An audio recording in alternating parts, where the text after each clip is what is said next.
காவிரி தன் நீண்ட பயணத்தை முடித்து கடலை அணைக்கும் அந்த நுனியில் ஒரு நகரம் மட்டும் இல்லை, ஒரு நாகரிகத்தின் இதயம் துடித்தது. அது பூம்புகார். நதி கொண்டு வந்த செழிப்பு, கடல் திறந்த உலகம், சோழர்களின் கனவு. இவை அனைத்தும் ஒரே வானூரத்தில் சங்கமித்த இடம் அது பூம்புகார். ஒரு சாதாரண துறைமுகம் அல்ல, ஒரு பக்கம் வெளிநாட்டு வணிகர்களின் மொழிகள் கலந்த மறு ஊர்பாக்கம், மற்றொரு பக்கம் ஆட்சியும் அழகும் ஒழுங்கும் ஒளிர்ந்த பட்டினப்பாக்கம். இரண்டு உலகங்கள் ஒரே நகரத்தின் இரு இருதய துடிப்புகள். எங்கிருந்து புறப்பட்ட கப்பல்கள் பொருள்களை மட்டும் எடுத்துச் செல்லவில்லை, அவை எடுத்துச் சென்றது தமிழரின் திறமை, வாணிப அறிவு, உலகை அணைக்கும் மனப்பாங்கு. ரோம பேரரசின் கரைகளில் இருந்து தென்கிழக்காசிய துறைமுகங்கள் வரை அந்த கதைகள் அலை போல பயணித்தன. ஆனால் ஒரு நாள் கடல் வணிகத்தின் தோழனாக இல்லை, அது தீர்ப்பு கூறும் சக்தியாக எழுந்தது. அலைகள் கரையை தாக்கின, நிலம் நடுங்கியது, இலக்கியம் அதை கடல் கோள் என்று நினைத்துக் கொண்டது. நகரத்தை விழுங்கிய அந்த உமிழும் அலை வரலாற்றில் அழியாத ஒரு பிளமை உருவாக்கியது. ஆனால் இன்று ஆய்வுகள் சொல்லும் கதை வேறுபட்டது. மூழ்கியது ஒரு நகரம் மட்டுமல்ல,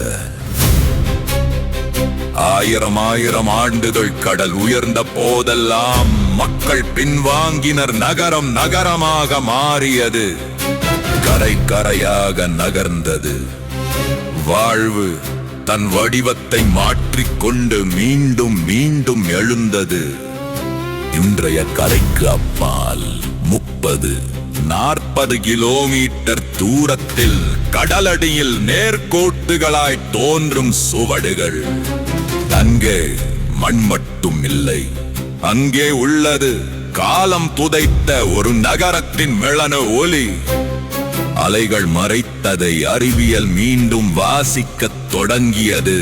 சோனார் அலைகள், கடலடி படிமங்கள், தூரணி யந்திரன கருவிகள் ஒன்றாக இணைந்த நீருக்குள் மறைந்த நகரத்தை ஒளி மற்றும் தரவால் மீண்டும் உயிர்ப்பிக்கத் தொடங்கின. அந்த படிமங்கள் ஒரு சாதாரண சிதைவை காட்டவில்லை, அவை சொன்னது ஒரு வியப்பூட்டும் திட்டத்தை. பரந்த துறைமுகம், கால்வாய்கள், தடுப்பணைகள், துறைமுக வலைகள். யாரோ ஒரு காலத்தில் கடலை கணக்கிட்டு இந்த நகரத்தை கட்டியிருந்தார்கள். மூழ்கிய ஒளி கோபுரங்கள், கப்பல்களை தாங்கிய துறைமுகங்கள், அலைகளை அடக்கிய கடற்பாதுகாப்பு மதில்கள். இவை அனைத்தும் ஒரு உண்மையை சொல்கின்றன. இங்கே ஒரு நகரம் மட்டும் வாழவில்லை, இங்கே ஒரு மக்கள் கடலை ஆட்கொண்டார்கள். ஆனால் கடல் எளிதில் ரகசியங்களை கைவிடாது. நாம் காணும் வடிவங்கள் மனித கைகளின் சுவடிகளா, அல்லது இயற்கை உருவாக்கிய ஒரு மாயைதானா? பூம்புகாரின் மர்மம் இன்னும் கேள்வியாகவே நிற்கிறது. அதனால்தான் புதிய ஆழ்கடல் ஆய்வு மிக முக்கியம். இப்போது வரைபடங்கள் மட்டும் போதாது, மண் மாதிரிகள், தங்கள் ஆய்வுகள், அறிவியல் சோதனைகள், ஊகங்களை ஆதாரங்களாக மாற்றும் அந்த தருணம் நெருங்கிக் கொண்டிருக்கிறது. இந்த சுவடுகள் உறுதிப்படுத்தப்பட்டால் பூம்புகார் ஒரு நகரமாக மட்டும் இருக்காது, அது தமிழரின் கடல்சார் உலகம் எவ்வளவு தொலைவுக்கு சென்றது என்பதை நிரூபிக்கும் ஒரு திறந்த கதவாக மாறும். வர்த்தகம், தொழில்நுட்பம், மொழி, நினைவு அனைத்தையும் இணைக்கும் ஒரு நங்கூரம். எந்த வடிவில் நாம் அதை கண்டாலும் சங்ககால நகரமா, அதற்கும் முற்பட்ட நாகரிகமா?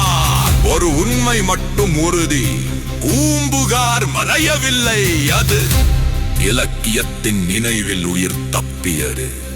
அறிவியலின் ஒளியில் மீண்டும் வடிவம் பெற்றது. போது வரலாற்றின் மேடையில் மறுபடியும் எழுகிறது. பூம்புகார் மூழ்கிய நகரம் அல்ல, மீண்டும் பேசத் தொடங்கும் வரலாறு.